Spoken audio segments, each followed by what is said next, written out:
we have a special treat joining us on the show. It's been quite some time, but Erika Andiola is back on the Damage Report. How's it going, Erika? Hi. Good. It's been challenging, I'm not gonna lie, but hanging in Understandably there. so. Yes. Well, we had a little bit of tech problems, and so unfortunately, we're only going to be able to have a brief conversation. But we would love to have you back on for an in-depth conversation that the topics we want to discuss, I think, demand. But I do initially want to get your impression. I know a lot of people coming out of the results of the election they're freaked out and they're really worried about what could come. And there's a lot of different issue areas where I think people can and should be worried. But we know that Donald Trump talks about his plans in terms of immigration more than almost literally anything else. And they are bold plans, at the very least. And so, being an activist in this area and doing the work that you do, what do you think is coming and on what timeline? I know you're out there warning people, but like, what form do you think it's going to come? Yeah, it's at the top of his agenda. So we definitely expect that he's going to start right away wanting to produce the numbers that he promised in terms of the amount of deportations that he has basically said that he wants to deport millions of people. So what that looks like in reality, I'm from Arizona. I mean, I grew up in Arizona, so I actually seen this before.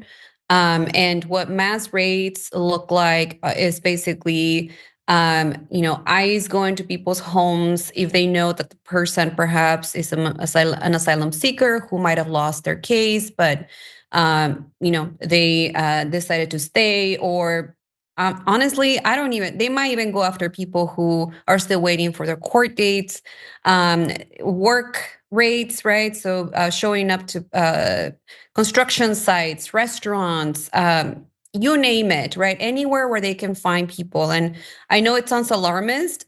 Honestly, I've seen it. I've seen it play out right in front of my eyes. We have in Arizona, we literally had to show up to restaurants, to construction sites to tell people that they had rights and that they didn't have to say anything, that they could talk to their attorney. So those are the kinds of things we're going to see right away. And that's just basically what we're going to see from the outside. That's my prediction.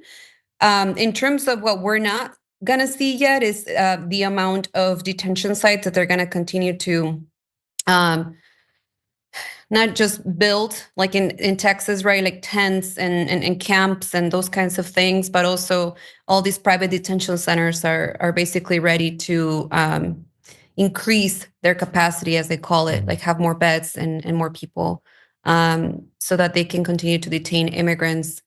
I can go on, but definitely is at the top of their agenda, and we are gearing up for really, really hard times Yeah. starting in January 20th.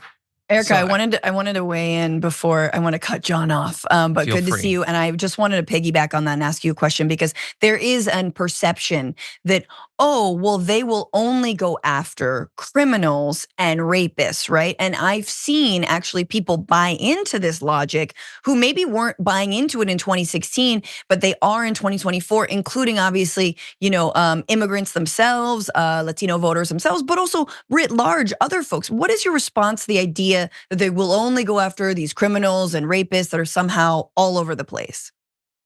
That's just the narrative. They created this narrative so that people would be okay with them wanting to conduct mass raids and deportations. What this actually is going to look like is that they are going to go after perhaps somebody who was deported and came back because they needed to reunite with their families. They're going to call that a crime. They're going to really just make it up, right? That just say that they are going after people who have committed horrendous crimes, when in reality, the majority, just like under the Obama administration, there were millions of deportations as well. And the majority of the people who they were deporting were actually people who didn't have any record. And I have very little time, but I know this at a personal level, right? They raided my own home. They took my 55-year-old mother at that time, who had, why they stopped her? The police stopped her because she was going 5 miles over the limit in Arizona, and they sent her to They put her fingerprints on a database, and they found that she was undocumented, and they sent ICE to our house. And those are the kinds of people, like my mother and like other folks who have been deported or who have been detained unjustly, who they're going to, for the most part, they're going to go after those folks. Yeah. We have unfortunately very limited time, but you were talking about that one narrative. There's another sort of narrative I'd like your thoughts on. Some people, I think, in the media trying to get people to understand how disruptive, deporting millions of people would be.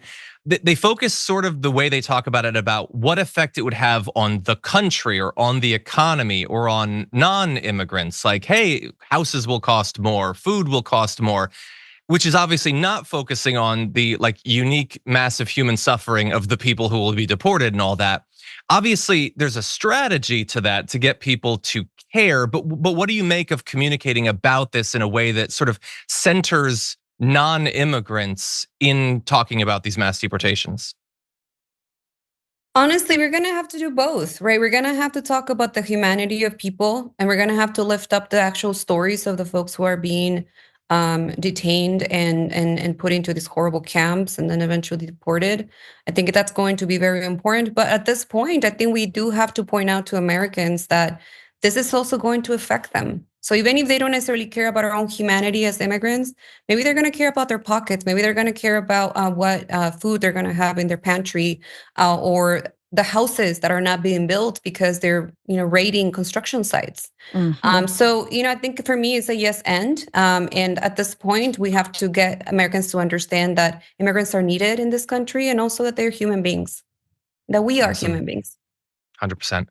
Well, unfortunately, we're coming up against the end of the show, but I really hope that we can reconnect in the near future, because I have only about 1 million questions I want to ask you about what you think is coming and what we can do to try to limit some of the damage. But thank you as always, both for joining us today, but also for the work that you do, Erika. I really appreciate it. Thank you both so much.